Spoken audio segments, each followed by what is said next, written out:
سکتا ہے۔ وَالشَّمْسُ تَجْرِي لِمُسْتَقَرٍّ لَهَا ذَلِكَ تَقْدِيرُ الْعَزِيزِ الْعَلِيمِ۔ یہ سورج جو اپنے ٹھکانے کی طرف چلتا رہتا ہے، یہ زبردست علم والے کا ٹھہرایا ہوا انداز ہے۔ تو کیا پتہ چلا؟ عزیز العلیم، یہ جلالی سورج بھی العزیز کے سامنے جا کے جھکتا ہے۔ تو پھر آپ اور میں کیا ہیں؟ ایک تو نافرمان، گناہ گار، اوپر سے نمازیں بھی پوری نہیں پڑھتے، دن میں 5 وقت اس کے حضور کھڑے ہونے کا وقت نہیں ہے، سجدہ کرنا مشکل لگتا ہے، نماز پڑھنا محال ہوتا ہے۔ آج اگر اسلام کو محسوس کر لیا تو سب آسان ہو جائے گا۔ جو ہو سکا ہو گیا، بس اس کو چھوڑ دیں، ہو گیا ہوا ہے۔ معافی مانگ لیں، ابھی مانگ لیں اور کہیں انشاءاللہ آج کے بعد سجدہ کرنا مشکل نہیں ہوگا، نمازیں پڑھنا مشکل نہیں ہوگا۔ اللہ نے نا ہمارے دل کو بہت پیارا بنایا ہے۔ یہ دل رب کو محسوس کر سکتا ہے۔ اس کو ذرا ہلکا تو کریں، غیر ضروری چیزوں کو نکالے تو صحیح، صاف تو کریں، زنگ تو اترنے دیں۔ کہیں اس میں دنیا کی اور لوگوں کی محبت اصل حقدار سے زیادہ تو نہیں ہے؟ کیسے؟ دل کا اصل مالک کون ہے؟ اصل حقدار کون ہے؟ ظاہر ہے جس نے اس کو بنایا، یعنی جس نے جو چیز بنائی ہو وہی اس کا اصل حقدار ہوتا ہے نا، مالک ہوتا ہے نا۔ تو پھر کہیں آپ نے اپنے دل کے ساتھ ناانصافی تو نہیں کی ہوئی، خیانت تو نہیں کی ہوئی؟ آپ کو پتہ ہے کہ جب ہم لوگوں کی طرف سے ڈرتے ہیں نا تو یہ بھی العزیز کے ساتھ خیانت ہے۔ کیسے؟ لا حول ولا قوت الا باللہ العزیز الحکیم۔ اس عزیز الحکیم کے سوا کسی کے پاس کوئی قوت نہیں ہے کہ وہ آپ کو گھیر سکے، آپ کو نقصان دے سکے۔ تو جب ہم ڈرتے ہیں نا پھر لوگوں سے، تو العزیز الحکیم کے ساتھ ہم خیانت کر رہے ہیں، اس کی ذات میں کمی کر رہے ہیں۔ کیسا ڈر، کیسا خوف؟ اگر ڈرنا ہی ہے تو اصل سے ڈرے نا۔ یہ چیپ لوگوں سے کیوں ڈرتے ہیں؟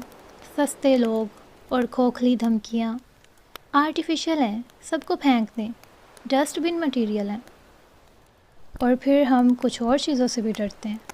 والذین تدعون من دونہ لا یستطیعون نصرکم ولا انفسہم ینصرون۔ سورۃ الاعراف آیت نمبر 197 کو دیکھیں۔ ہم کیا کہتے ہیں؟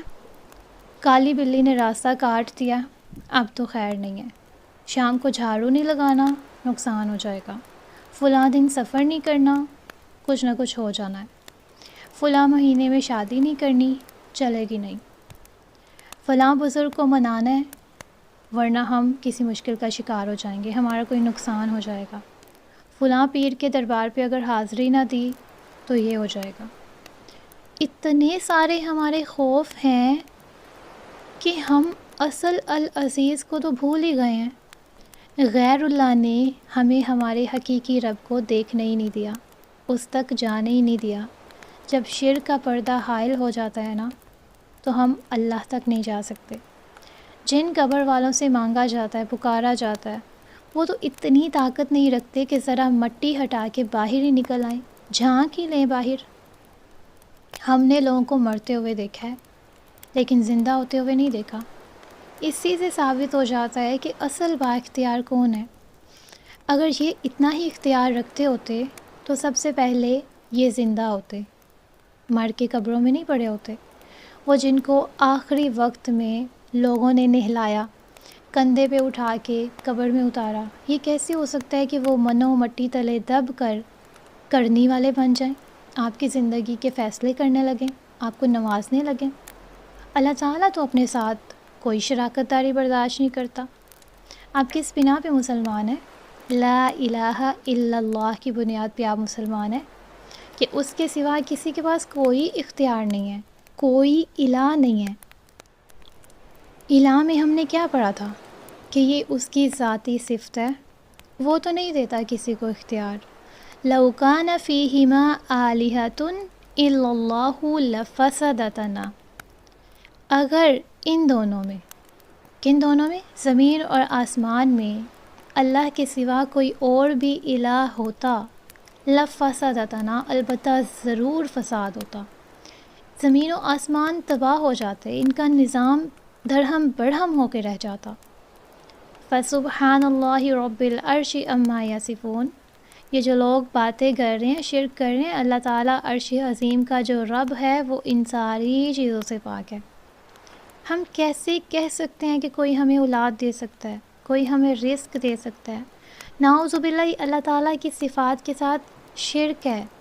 الرزاق وہ ہے جو تنہا ہے، الحیش وہ ہے جو تنہا ہے، الخالق وہ ہے جو تنہا ہے، کوئی آپ کو کچھ نہیں دیتا، سب کا سب اختیار صرف اللہ رب العزت کے پاس ہے۔